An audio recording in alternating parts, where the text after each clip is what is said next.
ಆತ್ಮೀಯ ಸ್ನೇಹಿತರೆ, ಎಂಎನ್ಎಸ್ ಅಕಾಡೆಮಿಗೆ ಸ್ವಾಗತ. ಸ್ನೇಹಿತರೆ, ಮುಂಬರುವ ಎಲ್ಲ ನೇಮಕಾತಿ ನಿಕೋಲಾಸ್ ಮಡುರೋ ಯಾವ ದೇಶದ ಅಧ್ಯಕ್ಷರಾಗಿ ಮರು ಆಯ್ಕೆಯಾದರು?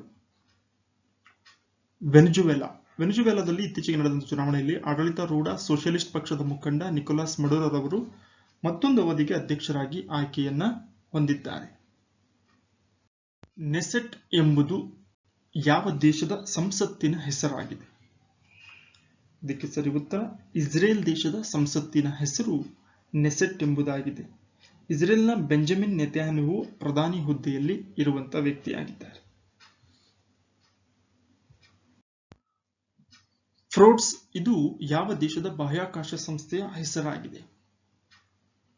ಸರಿ ಉತ್ತರ ಬ್ರೆಜಿಲ್ನ ಬಾಹ್ಯಾಕಾಶ ಸಂಸ್ಥೆಯ ಹೆಸರು ಫ್ರೋಡ್ಸ್ ಎಂಬುದಾಗಿದೆ.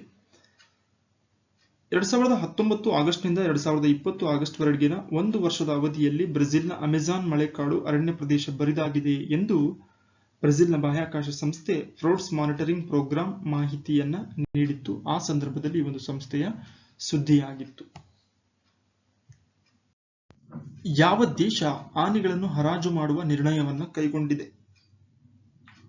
ನಮೀಬಿಯಾ ದೇಶ. ನಮೀಬಿಯಾ ಆಫ್ರಿಕಾ ಖಂಡದ ದೇಶವಾಗಿದ್ದು ಇತ್ತೀಚಿನ ವರ್ಷಗಳಲ್ಲಿ ತೀವ್ರ ಸ್ವರೂಪದ ಬರದ ಸಮಸ್ಯೆ ಆ ದೇಶಕ್ಕೆ ಕಾಡುತ್ತಿದೆ. ಹಾಗಾಗಿ ಆನೆ ಮತ್ತು ರಿನೋ ಗೆಂಡಮೃಗಗಳನ್ನ ದೊಡ್ಡ ಒಂದು ಪ್ರಾಣಿಗಳನ್ನ ಸಂರಕ್ಷಣೆ ಮಾಡೋದಕ್ಕೆ ಆ ಒಂದು ದೇಶ ಪರದಾಡುತ್ತಿದೆ. ಈ ಕಾರಣಕ್ಕೋಸ್ಕರ ಅಲ್ಲಿ ಆನೆಗಳನ್ನು ಹರಾಜು ಮಾಡುವಂತಹ ಪ್ರಕ್ರಿಯೆಯನ್ನ ಮಾಡಲಾಗಿದೆ. ವಿದ್ಯಾದೇವಿ ಭಂಡಾರಿ ಯಾವ ದೇಶದ ಅಧ್ಯಕ್ಷರಾಗಿದ್ದಾರೆ? ನೇಪಾಳ ದೇಶದ ಅಧ್ಯಕ್ಷರಾಗಿ ಕರ್ತವ್ಯವನ್ನ ನಿರ್ವಹಿಸ್ತಾ ಇದ್ದಾರೆ. ಯಾವ ದೇಶ ಬಾಲಾಪರಾಧಕ್ಕೆ ಸಂಬಂಧಿಸಿದ ವಯೋಮಿತಿಯನ್ನು 12 ವರ್ಷಕ್ಕೆ ಇಳಿಸುವಂತ ನಿರ್ಣಯವನ್ನ ಕೈಗೊಂಡಿತು? ಚೀನಾ ದೇಶ ಸರಿಯಾದಂತ ಉತ್ತರ. ಬಾಲಾಪರಾಧಗಳನ್ನು ತಡೆಗಟ್ಟುವುದಕ್ಕಾಗಿ ಚೀನಾ ದೇಶದಲ್ಲಿ ಬಾಲಾಪರಾಧದ ವಯೋಮಿತಿಯನ್ನ 14 ವರ್ಷಗಳಿಂದ 12 ವರ್ಷಕ್ಕೆ ಇಳಿಸುವಂತ ನಿರ್ಣಯವನ್ನ ಕೈಗೊಂಡಿದೆ. 2021 ಮಾರ್ಚ್ ಇಂದ ಹೊಸ ನಿಯಮ ಜಾರಿಗೆ ಬರಲಿದ್ದು, ಇದರ ಅನ್ವಯ 12 ರಿಂದ 14 ವರ್ಷದ ವಯೋಮಾನದ ಮಕ್ಕಳು ಕೆಲವೊಂದು ಅಪರಾಧಗಳಲ್ಲಿ ತೊಡಗಿದರೆ ಸರ್ಕಾರ ಅವರಿಗೆ ಶಿಕ್ಷೆಯನ್ನು ಕೂಡ ವಿಧಿಸಲಿದೆ. ಇತ್ತೀಚೆಗೆ ಸುದ್ದಿಯಲ್ಲಿದ್ದ ಬಾಸಂಚಾರ್ ದ್ವೀಪ ಪ್ರದೇಶ ಯಾವ ದೇಶದಲ್ಲಿದೆ? ಬಾಂಗ್ಲಾದೇಶ ಸರಿಯಾದಂತ ಉತ್ತರ. ಬಾಸಂಚಾರ್ ಇದು ಬಾಂಗ್ಲಾದೇಶದಲ್ಲಿನ ದ್ವೀಪ ಪ್ರದೇಶವಾಗಿದ್ದು ಮೇಘನಾ ನದಿಯ ಹತ್ತಿರದಲ್ಲಿರುವಂತಹ ಪ್ರದೇಶವಾಗಿದೆ. ಅಶೋಕ್ ದಳವಾಯಿ ಸಮಿತಿಯ ಉದ್ದೇಶ ಯಾವುದಾಗಿದೆ? ರೈತರ ಆದಾಯವನ್ನು ದ್ವಿಗುಣಗೊಳಿಸುವುದು.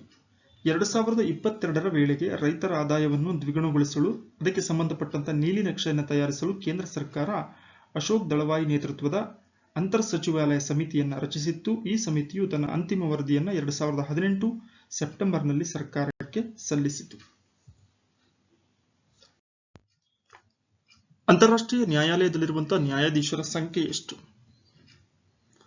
15 ಸರಿಯಾದಂತಹ ಉತ್ತರ. ಅಂತಾರಾಷ್ಟ್ರೀಯ ನ್ಯಾಯಾಲಯವು ವಿಶ್ವಸಂಸ್ಥೆಯ ಪ್ರಮುಖ ನ್ಯಾಯಾಂಗ ಅಂಗವಾಗಿದ್ದು ಇದನ್ನು ವಿಶ್ವಸಂಸ್ಥೆಯ ಚಾರ್ಟರ್ ಮೂಲಕ ಸ್ಥಾಪಿಸಲಾಗಿದೆ. 1945ರಲ್ಲಿ ಸ್ಯಾನ್ ಫ್ರಾನ್ಸಿಸ್ಕೋನಲ್ಲಿ ಚಾರ್ಟರ್ಗೆ ಸಹಿ ಹಾಕಲಾಗಿದ್ದು 1946ರಲ್ಲಿ ದಿ ಹೇಗ್ ನಲ್ಲಿ ಅಂತಾರಾಷ್ಟ್ರೀಯ ನ್ಯಾಯಾಲಯದ ಕೇಂದ್ರ ಕಚೇರಿಯನ್ನು ಕಾಣ್ತೀವಿ. 15 ನ್ಯಾಯಾಧೀಶರನ್ನು ಒಳಗೊಂಡಂತಹ ನ್ಯಾಯಾಲಯವಾಗಿದ್ದು ಅಂತಾರಾಷ್ಟ್ರೀಯ ಕಾನೂನಿನ ಪ್ರಕಾರ ಸದಸ್ಯ ದೇಶಗಳು ಸಲ್ಲಿಸಿದ ದೇಶಗಳ ನಡುವಿನ ಕಾನೂನು ವಿವಾದಗಳನ್ನು ಬಗೆಹರಿಸುವಂತಹ ಬಹುಮುಖ್ಯ ಕೆಲಸವನ್ನು ಇದು ಮಾಡುತ್ತೆ. ಯಾವ ದೇಶದಲ್ಲಿ ಮಾನವ ಸಂಘರ್ಷ ಮತ್ತು ಆನೆ ತೀವ್ರ ಗಂಭೀರ ಸಮಸ್ಯೆ ಉಂಟು ಮಾಡಿದೆ?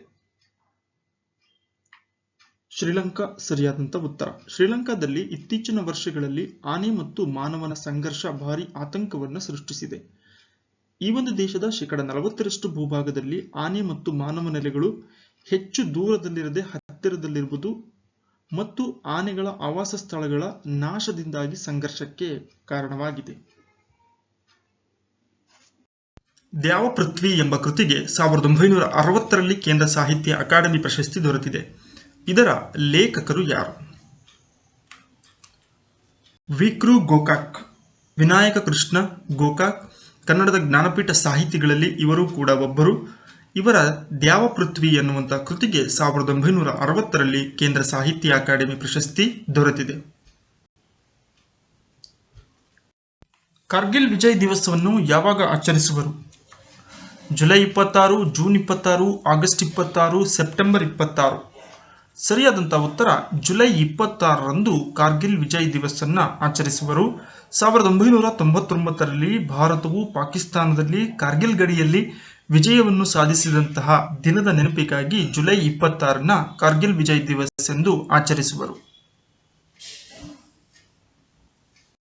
ಭಾರತ ಮತ್ತು ಬಾಂಗ್ಲಾದೇಶಗಳ ಸಹಯೋಗದಲ್ಲಿ ಮೈತ್ರಿ ಸೂಪರ್ ಪವರ್ ಪ್ರಾಜೆಕ್ಟ್ ವಿದ್ಯುತ್ ಸ್ಥಾವರ ಎಲ್ಲಿ ನಿರ್ಮಾಣಗೊಳ್ಳುತ್ತಿದೆ? ಸರಿ ಉತ್ತರ ರಾಮ್ಪಾಲ್ ಎಂಬ ಸ್ಥಳದಲ್ಲಿ. ಭಾರತ ಮತ್ತು ಬಾಂಗ್ಲಾದೇಶಗಳ ಸಹಯೋಗದಲ್ಲಿ 1320 ಮೆಗಾವ್ಯಾಟ್ ಸಾಮರ್ಥ್ಯದ ಕಲ್ಲಿದ್ದಲು ಆಧಾರಿತ ವಿದ್ಯುತ್ ಸ್ಥಾವರವನ್ನ ಬಾಂಗ್ಲಾದೇಶದ ಬಗೇರ್ಹತ್ ಜಿಲ್ಲೆಯ ರಾಮ್ಪಾಲ್ನಲ್ಲಿ ನಿರ್ಮಾಣವಾಗುತ್ತಿದೆ. ಇದು ಭಾರತದ ನ್ಯಾಷನಲ್ ಥರ್ಮಲ್ ಪವರ್ ಕಾರ್ಪೊರೇಷನ್ ಮತ್ತು ಬಾಂಗ್ಲಾದೇಶ ಪವರ್ ಡೆವಲಪ್ಮೆಂಟ್ ಬೋರ್ಡ್ ಸಹಯೋಗದೊಂದಿಗೆ ಇದನ್ನ ಸ್ಥಾಪನೆ ಮಾಡಲಾಗಿದೆ. ಓಲಾ ಕಂಪನಿ ಈ ಕೆಳಗಿನ ಎಲ್ಲಿ ತನ್ನ ಬೃಹತ್ ಪ್ರಮಾಣದ ಎಲೆಕ್ಟ್ರಿಕ್ ದ್ವಿಚಕ್ರ ವಾಹನ ತಯಾರಿಕಾ ಘಟಕವನ್ನ ಸ್ಥಾಪಿಸಲಿದೆ? ಸರಿ ಉತ್ತರ ಹೊಸೂರ್. ಬೆಂಗಳೂರು ಮೂಲದ ಓಲಾ ಕಂಪನಿ ತಮಿಳುನಾಡಿನ ಹೊಸೂರ್ನಲ್ಲಿ 2354 ಕೋಟಿ ರೂಪಾಯಿಗಳ ಹೂಡಿಕೆಯಲ್ಲಿ ಬೃಹತ್ ಪ್ರಮಾಣದ ಎಲೆಕ್ಟ್ರಿಕ್ ದ್ವಿಚಕ್ರ ವಾಹನ ತಯಾರಿಕಾ ಘಟಕವನ್ನ ಸ್ಥಾಪಿಸಲಿದೆ. ಈ ಕೆಳಗಿನ ಯಾವ ಬ್ಯಾಂಕ್ ಆತ್ಮನಿರ್ಭರ್ ವುಮೆನ್ ಯೋಜನೆಯನ್ನ ಆರಂಭಿಸಿತು? Bank of Baroda. ಡಿಸೆಂಬರ್ 2020ರಲ್ಲಿ ಬ್ಯಾಂಕ್ ಆಫ್ ಬರೋಡಾ ತನ್ನ ಬರೋಡಾ ಗೋಲ್ಡ್ ಲೋನ್ ವಿಭಾಗದಲ್ಲಿ ಆತ್ಮನಿರ್ಭರ್ ವುಮೆನ್ ಸ್ಕೀಮ್ ಅನ್ನು ಆರಂಭಿಸಿತು. ಈ ಒಂದು ಯೋಜನೆಯಡಿಯಲ್ಲಿ ಕಡಿಮೆ ಬಡ್ಡಿ ದರದಲ್ಲಿ ಮಹಿಳೆಯರಿಗೆ ಚಿನ್ನದ ಸಾಲವನ್ನ ನೀಡಲಿದೆ ಈ ಒಂದು ಬ್ಯಾಂಕ್. ಈ ಕೆಳಗಿನ ಯಾವುದು ದೇಶದಲ್ಲಿ ಸಂಪೂರ್ಣ ಸಾವಯವ ಬೇಸಾಯದ ಕೇಂದ್ರಾಡಳಿತ ಪ್ರದೇಶವೆಂದು ಘೋಷಿಸಲ್ಪಟ್ಟಿದೆ? ಲಕ್ಷದ್ವೀಪ ಸರಿಯಾದಂತ ಉತ್ತರ. ಕೇಂದ್ರ ಕೃಷಿ ಸಚಿವಾಲಯ ಲಕ್ಷದ್ವೀಪವನ್ನ ಸಂಪೂರ್ಣ ಸಾವಯವ ಕೃಷಿ ಪದ್ಧತಿಯನ್ನು ಅಳವಡಿಸಿಕೊಂಡಿರುವಂತಹ ಕೇಂದ್ರಾಡಳಿತ ಪ್ರದೇಶವೆಂದು ಘೋಷಣೆಯನ್ನ ಮಾಡಲಾಗಿದೆ. ಕೇಂದ್ರ ಸರ್ಕಾರದ ಪರಂಪರಾಗತ ಕೃಷಿ ವಿಕಾಸ ಯೋಜನೆ ಅಡಿಯಲ್ಲಿ ಇದು 100% ಯಶಸ್ಸನ್ನ ಸಾಧಿಸಿರುವಂತಹ ಕೇಂದ್ರಾಡಳಿತ ಪ್ರದೇಶವಾಗಿದೆ.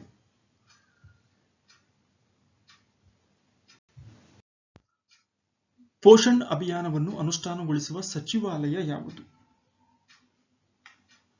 ಮಹಿಳಾ ಮತ್ತು ಮಕ್ಕಳ ಅಭಿವೃದ್ಧಿ ಇಲಾಖೆ ಏನಿದೆ ಕೇಂದ್ರ, ಇದು ಪೋಷಣ್ ಅಭಿಯಾನ ಅನ್ನುವಂಥ ಕಾರ್ಯಕ್ರಮವನ್ನು ಅನುಷ್ಠಾನಗೊಳಿಸುವಂತಹ ಸಚಿವಾಲಯವಾಗಿದೆ. ಇದರ ಬಹುಮುಖ್ಯ ಉದ್ದೇಶ ಶಿಶುಗಳಲ್ಲಿ ಅಥವಾ ಮಕ್ಕಳಲ್ಲಿ ಕುಬ್ಜತೆ, ಪೌಷ್ಟಿಕಾಂಶ ಕಡಿಮೆ, ರಕ್ತಹೀನತೆ ಮತ್ತು ಕಡಿಮೆ ತೂಕದ ಶಿಶುಗಳ ಪ್ರಮಾಣವನ್ನು ಕಡಿಮೆ ಮಾಡುವಂತಹ ಗುರಿಯನ್ನ ಹೊಂದಿರುವಂತಹ ಮೂಲಕ ಪೋಷಣ್ ಅಭಿಯಾನವನ್ನ ಆರಂಭ ಮಾಡಲಾಗಿದ್ದು, ಇದರ ಒಂದು ಅನುಷ್ಠಾನವನ್ನ ಮಹಿಳಾ ಮತ್ತು ಮಕ್ಕಳ ಅಭಿವೃದ್ಧಿ ಸಚಿವಾಲಯ ಕೈಗೊಂಡಿದೆ. ಕೃಷಿ ವೆಚ್ಚ ಮತ್ತು ಬೆಲೆಗಳ ಆಯೋಗವು ಈ ಕೆಳಗಿನ ಯಾವುದನ್ನು ನಿರ್ಧರಿಸುತ್ತದೆ? 22 ಕಡ್ಡಾಯ ಬೆಳೆಗಳ ಕನಿಷ್ಠ ಬೆಂಬಲ ಬೆಲೆಯನ್ನ ಶಿಫಾರಸು ಮಾಡುವಂತ ಅಧಿಕಾರವನ್ನು ಕೃಷಿ ವೆಚ್ಚ ಮತ್ತು ಬೆಲೆಗಳ ಆಯೋಗವು ಹೊಂದಿದೆ. ಪ್ರತಿ ವರ್ಷ 22 ಕಡ್ಡಾಯ ಬೆಲೆಗಳಿಗೆ ಕನಿಷ್ಠ ಬೆಂಬಲ ಬೆಲೆಯನ್ನು ಸರ್ಕಾರ ಘೋಷಣೆಯನ್ನ ಮಾಡುತ್ತೆ. ಇದನ್ನು ಶಿಫಾರಸು ಮಾಡುವಂಥದ್ದು ಕೃಷಿ ವೆಚ್ಚ ಮತ್ತು ಬೆಲೆಗಳ ಆಯೋಗವಾಗಿದೆ. ಅಶೋಕ್ ದಳವಾಯಿ ಸಮಿತಿಯ ಉದ್ದೇಶ ಯಾವುದಾಗಿದೆ? ರೈತರ ಆದಾಯವನ್ನು ದ್ವಿಗುಣಗೊಳಿಸುವುದು. 2022ರ ವೇಳೆಗೆ ರೈತರ ಆದಾಯವನ್ನು ದ್ವಿಗುಣಗೊಳಿಸಲು ಅದಕ್ಕೆ ಸಂಬಂಧಪಟ್ಟಂತ ನೀಲಿ ನಕ್ಷೆಯನ್ನು ತಯಾರಿಸಲು ಕೇಂದ್ರ ಸರ್ಕಾರ ಅಶೋಕ್ ದಳವಾಯಿ ನೇತೃತ್ವದ ಅಂತರ್ ಸಚಿವಾಲಯ ಸಮಿತಿಯನ್ನ ರಚಿಸಿತ್ತು. ಈ ಸಮಿತಿಯು ತನ್ನ ಅಂತಿಮ ವರದಿಯನ್ನ 2018 ಸೆಪ್ಟೆಂಬರ್ನಲ್ಲಿ ಸರ್ಕಾರಕ್ಕೆ ಸಲ್ಲಿಸಿತು. ಇತ್ತೀಚೆಗೆ ಚೀನಾ ಮತ್ತು ನೇಪಾಳ ದೇಶಗಳು ಜಂಟಿಯಾಗಿ ಮೌಂಟ್ ಎವರೆಸ್ಟ್ ಎತ್ತರ ಎಷ್ಟೆಂದು ಘೋಷಿಸಿವೆ? ಇದು ಡಿಸೆಂಬರ್ 2020ರಲ್ಲಿ ನಡೆದಂತಹ ಒಂದು ಘಟನಾವಳಿ. ಸರಿ ಉತ್ತರ 2848.86 ಮೀಟರ್ಗಳಷ್ಟು ಮೌಂಟ್ ಎವರೆಸ್ಟ್ನ ಎತ್ತರ ಅಂತೇಳಿ ಜಂಟಿಯಾಗಿ ಚೀನಾ ಮತ್ತು ನೇಪಾಳ ದೇಶಗಳು ಘೋಷಣೆಯನ್ನ ಮಾಡಿವೆ. ಈ ಹಿಂದೆ 1954ರಲ್ಲಿ ದಿ ಸರ್ವೆ ಆಫ್ ಇಂಡಿಯಾ ಈ ಪರ್ವತದ ಶಿಖರ ಎತ್ತರ ಏನಿದೆ 8848 ಮೀಟರ್ ಅಂತ ಘೋಷಣೆ ಮಾಡಿದ್ದು, ಈಗ 0.86 ಇನ್ನೂ ಜಾಸ್ತಿ ಇದೆ ಅನ್ನುವಂತಹ ಘೋಷಣೆಯನ್ನ ನೇಪಾಳ ಮತ್ತು ಚೀನಾ ಸರ್ಕಾರಗಳು ಮಾಡಿವೆ. ಅರೆಸಿಬೊ ಅಬ್ಸರ್ವೇಟರಿ ಯಾವ ದೇಶದಲ್ಲಿದೆ? ಪೋರ್ಟೊರಿಕೋ ಸರಿಯಾದಂತಹ ಉತ್ತರ. ಪೋರ್ಟೊರಿಕೋ ದೇಶದಲ್ಲಿನ ಅರೆಸಿಬೊ ಅಬ್ಸರ್ವೇಟರಿಯಲ್ಲಿ ಸ್ಥಾಪಿಸಲಾಗಿದ್ದಂತಹ ಬೃಹತ್ ಗಾತ್ರದ ರೇಡಿಯೋ ಟೆಲಿಸ್ಕೋಪ್ ಇತ್ತೀಚೆಗೆ ಅಂದರೆ ಡಿಸೆಂಬರ್ನಲ್ಲಿ ಪತನಗೊಂಡಿತ್ತು. 57 ವರ್ಷಗಳ ಕಾಲ ಖಗೋಳ ಆವಿಷ್ಕಾರಗಳಿಗಾಗಿ ಇದನ್ನು ಬಳಕೆ ಮಾಡಲಾಗ್ತಿತ್ತು. ವಿಶ್ವದ ದೊಡ್ಡ ಟೆಲಿಸ್ಕೋಪ್ಗಳಲ್ಲಿ ಇದು ಕೂಡ ಒಂದಾಗಿತ್ತು. ಭಾರತದಲ್ಲಿ ಚಿರತೆಗಳ ಸ್ಥಿತಿಗತಿ ವರದಿ 2018ರ ಪ್ರಕಾರ ಅತಿ ಹೆಚ್ಚು ಚಿರತೆಗಳನ್ನು ಹೊಂದಿರುವಂತಹ ರಾಜ್ಯ ಯಾವುದು? ಸರಿ ಉತ್ತರ ಮಧ್ಯಪ್ರದೇಶ. ಕೇಂದ್ರ ಪರಿಸರ ಸಚಿವರಾದಂತಹ ಪ್ರಕಾಶ್ ಜಾವಡೇಕರ್ ಅವರು ಡಿಸೆಂಬರ್ 2020ರಲ್ಲಿ ಭಾರತದಲ್ಲಿ ಚಿರತೆಗಳ ಸ್ಥಿತಿಗತಿ ವರದಿ 2018ರನ್ನು ಬಿಡುಗಡೆ ಮಾಡ್ತಾರೆ. ಅದರಂತೆ 3421 ಚಿರತೆಗಳೊಂದಿಗೆ ಮಧ್ಯಪ್ರದೇಶ ಮೊದಲ ಸ್ಥಾನದಲ್ಲಿದೆ. ಒಟ್ಟು ದೇಶದಲ್ಲಿರುವಂತಹ ಚಿರತೆಗಳ ಸಂಖ್ಯೆ 12852. ಇನ್ನು ಎರಡನೇ ಸ್ಥಾನದಲ್ಲಿ ಕರ್ನಾಟಕ 1783 ಚಿರತೆಗಳನ್ನು ಹೊಂದಿದೆ. 1969ರಲ್ಲಿ ಎಚ್ ತಿಪ್ಪೇಸ್ವಾಮಿಯವರ ಯಾವ ಸಂಶೋಧನಾ ಗ್ರಂಥಕ್ಕೆ ಕೇಂದ್ರ ಸಾಹಿತ್ಯ ಅಕಾಡೆಮಿ ಪ್ರಶಸ್ತಿ ದೊರೆತಿದೆ? ಕರ್ನಾಟಕ ಸಂಸ್ಕೃತಿ ಸಮೀಕ್ಷೆ ಎನ್ನುವಂತಹ ಸಂಶೋಧನಾ ಗ್ರಂಥಕ್ಕೆ ಎಚ್ ತಿಪ್ಪೇಸ್ವಾಮಿಯವರಿಗೆ 1969ರಲ್ಲಿ ಕೇಂದ್ರ ಸಾಹಿತ್ಯ ಅಕಾಡೆಮಿ ಪ್ರಶಸ್ತಿ ದೊರೆಯಿತು. ಕೆಳಗಿನ ಯಾವ ಸಾಹಿತಿಗೆ 2001ರಲ್ಲಿ ತಮ್ಮ ಇಂಗ್ಲಿಷ್ ಸಾಹಿತ್ಯ ಚರಿತ್ರೆಯ ಸಾಧನೆಗೆ ಕೇಂದ್ರ ಸಾಹಿತ್ಯ ಅಕಾಡೆಮಿ ಪ್ರಶಸ್ತಿ ದೊರೆತಿದೆ? ಎಲ್.ಎಸ್. ಶೇಷಗಿರಿ ರಾವ್ ಇವರ ಇಂಗ್ಲಿಷ್ ಸಾಹಿತ್ಯ ಚರಿತ್ರೆಯ ಸಾಧನೆಗಾಗಿ ಕೇಂದ್ರ ಸಾಹಿತ್ಯ ಅಕಾಡೆಮಿ ಪ್ರಶಸ್ತಿ ದೊರೆತಿದೆ. ಉರಿಯ ನಾಲಗೆ, ಕಲ್ಲು ಕರಗುವ ಸಮಯ, ಬದುಕು ಈ ಕೃತಿಯ ಲೇಖಕರನ್ನು ಸರಿಯಾಗಿ ಜೋಡಿಸಿ. 3 ಜನ ಲೇಖಕರು ಕೊಟ್ಟಿದ್ದಾರೆ. ಪ್ರಶ್ನೆಯಲ್ಲಿ ಓದಿದಂತಹ ಕೃತಿಗಳನ್ನು ಅವರಿಗೆ ಸರಿ ಹೊಂದಾಣಿಕೆ ಮಾಡಿದರೆ, ಉರಿಯ ನಾಲಿಗೆ ಎನ್ನುವಂಥದ್ದು ಕೀರ್ತಿನಾಥ ಕೃತಿಕೋಟೆಯವರ ಕೃತಿ. ಹಾಗೆಯೇ ಕಲ್ಲು ಕರಗುವ ಸಮಯ ಪಿ ಲಂಕೇಶ್ ರವರ ಕೃತಿಯಾಗಿದೆ. ಗೀತಾ ನಾಗಭೂಷಣ್ ಅವರದು ಬದುಕು ಎಂಬ ಕೃತಿಯನ್ನು ರಚನೆ ಮಾಡಿದ್ದಾರೆ. ಇತ್ತೀಚೆಗೆ ಈ ಸಾಹಿತಿ ಸಾವನ್ನಪ್ಪಿದ್ದನ್ನು ಕೂಡ ತಾವು ಗಮನಿಸಿರಬಹುದು. ಬಸವಣ್ಣನ ಜೀವನ ವೃತ್ತಾಂತದ ಕಥೆಯನ್ನು ಒಳಗೊಂಡ ಬಸವರಾಜ ದೇವ ರಗಳೆ ಈ ಒಂದು ಕೃತಿಯ ಕರ್ತೃ ಯಾರು? ಹರಿಹರ ಕವಿ. 13 ಶತಮಾನದಲ್ಲಿ ನೆಲೆಸಿದ್ದಂತಹ ಹರಿಹರ ಕವಿಯು ಬಸವಣ್ಣನ ಜೀವನಕ್ಕೆ ಸಂಬಂಧಪಟ್ಟಂತಹ ಬಸವರಾಜ ದೇವ ರಗಳೆ ಎನ್ನುವಂತಹ ಪ್ರಸಿದ್ಧ ರಚನೆಯನ್ನ ಮಾಡ್ತಾನೆ. ಗಿರಿಜಾ ಕಲ್ಯಾಣ ಎನ್ನುವಂಥದ್ದು ಈತನ ಇನ್ನೊಂದು ಚಂಪೂ ಕಾವ್ಯವಾಗಿದೆ. ಪದ್ಯಂ ವದ್ಯಂ ಗದ್ಯಂ ಹೃದ್ಯಂ ಎಂಬುದು ಈ ಕೆಳಗಿನ ಯಾವ ಕವಿಯ ಸಿದ್ಧಾಂತವಾಗಿದೆ? ಸರಿಯಾದಂತಹ ಉತ್ತರ ಮುದ್ದಣ್ಣ. ನಂದಳಿಕೆ ಲಕ್ಷ್ಮೀನಾರಾಯಣಪ್ಪ ಎನ್ನುವುದು ಈತನ ಮೂಲ ಹೆಸರಾಗಿದ್ದು, ಮುದ್ದಣ್ಣ ಎನ್ನುವುದು ಕಾವ್ಯನಾಮವಾಗಿದೆ. ಈತನ ಒಂದು ಕಾವ್ಯ ರಚನೆಯ ಸಿದ್ಧಾಂತ ಏನಿದೆ ಅದನ್ನ ಪದ್ಯಂ ವದ್ಯಂ ಗದ್ಯಂ ಹೃದ್ಯಂ ಎನ್ನುವಂಥದ್ದಾಗಿದೆ. ಭಾವಜೀವಿ ಇದು ಯಾವ ಪ್ರಸಿದ್ಧ ಕವಿಯ ಆತ್ಮಕಥನವಾಗಿದೆ? ಚನ್ನವೀರ ಕಣವಿಯವರ ಆತ್ಮಕಥನದ ಹೆಸರು ಭಾವಜೀವಿಯಾಗಿದೆ. ಇವರ ಪ್ರಮುಖ ಕವನ ಸಂಕಲನಗಳು ಕಾವ್ಯಾಕ್ಷಿ, ಮಧುಚಂದ್ರ, ನೆಲಮುಗಿಲು, ದೀಪದಾರಿ, ಕಾರ್ತಿಕದ ಮೋಡ. ಜೀವಧ್ವನಿ ಕವನ ಸಂಕಲನಕ್ಕೆ 1981ರಲ್ಲಿ ಕೇಂದ್ರ ಸಾಹಿತ್ಯ ಅಕಾಡೆಮಿ ಪ್ರಶಸ್ತಿ ಕೂಡ ಇವರಿಗೆ ದೊರೆತಿದೆ. ಇದರಲ್ಲಿ ಪಿ ಲಂಕೇಶ್ ಬರೆದ ಕಥೆ ಯಾವುದು? ರೊಟ್ಟಿ, ಚಿಗುರು, ಬುಗುರಿ. ರೊಟ್ಟಿ ಸರಿಯಾದಂತಹ ಉತ್ತರ. ಪಿ ಲಂಕೇಶ್ ಕನ್ನಡದ ಖ್ಯಾತ ಸಾಹಿತಿ, ಲಂಕೇಶ್ ಪತ್ರಿಕೆಯ ಸಂಸ್ಥಾಪಕರು, ಕವಿ, ಕಥೆಗಾರ, ಕಾದಂಬರಿಕಾರ, ಅಂಕಣಕಾರ, ನಾಟಕಕಾರ, ನಟ ಹಾಗೂ ನಿರ್ದೇಶಕ. ಹೀಗೆ ಬಹುಮುಖ ವ್ಯಕ್ತಿತ್ವವನ್ನು ಹೊಂದಿದಂಥವರು ಪಿ ಲಂಕೇಶ್ ರವರು. ಇವರ ಪ್ರಮುಖ ಕೃತಿಗಳು ಇಡಿಪಸ್ ಮತ್ತು ಅಂತಿಗೊನೆ, ಗುಣಮುಖ, ನನ್ನ ತಂಗಿಗೊಂದು ಗಂಡು ಕುಡಿ, ತೆರೆಗಳು, ಹಾಗೆಯೇ ಟಿ ಪ್ರಸನ್ನನ ಗೃಹಸ್ಥಾಶ್ರಮ. ಆಗ್ಮಾರ್ಕ್ ಎಂಬುದು ಈ ಕೆಳಗಿನ ಯಾವುದನ್ನು ಸೂಚಿಸುತ್ತದೆ?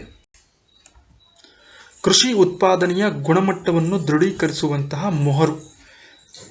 ಕೃಷಿ ಉತ್ಪನ್ನಗಳೇನಿದ್ದಾವೆ ಆ ಉತ್ಪನ್ನಗಳ ಗುಣಮಟ್ಟವನ್ನು ಪರೀಕ್ಷಿಸಿ ಅವುಗಳ ಮೇಲೆ ಹಾಕುವಂತಹ ಮೊಹರ್ ಏನಿದೆ ಅದನ್ನ ಆಗ್ಮಾರ್ಕ್ ಅಂತ ಕರಿತೀವಿ.